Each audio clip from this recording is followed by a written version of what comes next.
what's up guys? In this episode, I'm going to show you how to diagnose your check engine light with a Bluetooth adapter and an old cell phone. But first, be sure to subscribe, and if you want more content, go show your support on our Patreon page. Alright, so you have a check engine light. What do? So a check engine light is a visual indication that something is wrong with the car, or that the computer sees something that it doesn't like. But the problem with the engine light is it's just a dummy light. So it doesn't really tell you anything other than, hey, there's something wrong. You need to go check something out. Although, if the engine light is flashing at you, then something is seriously wrong. So if you encounter that while you're driving, then slow down immediately and pull over and park the car somewhere safe and get towed home if you can. So the check engine light can mean that there's one or more things. It could be multiple problems. And the computer will have a list of very specific trouble codes or error codes that'll tell you exactly what it doesn't like or what the problem is. The trick is actually getting to that list of codes. Now, some cars have built-in methods for giving you those codes. So before you do anything, do a quick search and see if your car has that capability. Some cars, it's a key dance. You flick the key. If your car came with OnStar, you could press the OnStar button, assuming that your service is active, and you can ask OnStar to tell you what the code is. Now, if your car doesn't have a built-in method, then what you're going to want to do is get yourself a Bluetooth OBD2 adapter, and you can find these on Amazon or eBay, and they range from $15 to $100 depending on the brand or which one you get. Any one of them will work. I paid 15 bucks, I think, for this one. It was real cheap, and it works just fine. There's no need to spend a whole lot of money for an expensive Bluetooth adapter.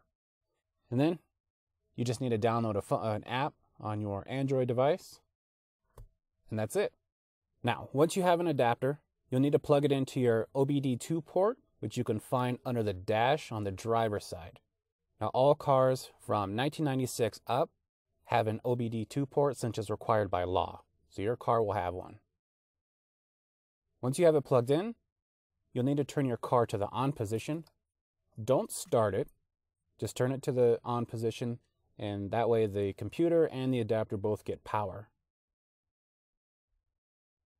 So now you'll need to pair your phone with the adapter.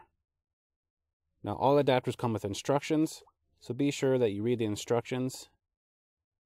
Once your device is done scanning, you can select it from the list. In this case, it's listed as CBT.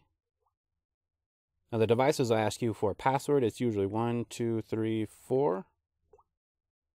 And if that doesn't work, then it's 0000. But again, the instructions that come with the adapter will tell you what that password is. Okay, now that it's paired, you'll need a way to communicate with the adapter. And we do this using Troque Lite or Troque Pro. Troque is an awesome app that can show you all kinds of data, and I'll be getting into that more in a future episode. I recommend getting Troque Pro, but if you don't want to spend the $5, then just get the Lite version for now, and it'll work just fine for checking codes. After you have it installed, go ahead and open it up. And you'll need to tell it which adapter you want to use. So go into the settings, and then select OBD2 adapter settings. And then you want to select choose Bluetooth device. And there's only one listed here. Okay, now that it's selected, we can go back to the home screen, and now we're going to click on fault codes. And then in the center of the screen, just go ahead and tap. Now you'll see this if the phone or Troque has not been able to communicate with the adapter. Now sometimes it takes a minute before the adapter to connect, so just give it a second. Now this could take a minute or two, so just be patient, and as it finds any codes, it'll be listed here, and they'll show up in their whatever their current state is. So current, pending, historical, etc. Now once it's done looking at all the codes, you can go ahead and tap on one of them to see what it is.